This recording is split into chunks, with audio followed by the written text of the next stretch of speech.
Nigeria has descended into a kleptocracy. And what that means is theft is the coin of the realm. Not due process, not laws, not fundamental fairness, not the pursuit of happiness, not freedom, not family, not religion, not work, not prosperity.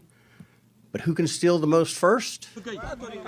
And go back and steal some more. If I told you that there was a country that has arguably the world's oldest democracy with full participation of all of its members, what would you say if I told you that there is a country where a group of people has the oldest written constitution featuring guarantees for individual freedom and due process in the world? What would you say if I told you there was a country that featured full participation of women in its political system, both to vote and to govern?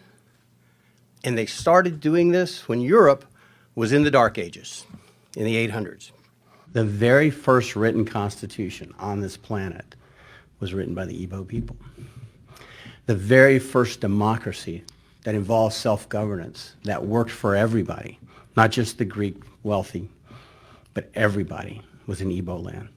And the very first democracy that permitted women leaders was in Igbo land. The West, Europe, we were still in the Dark Ages.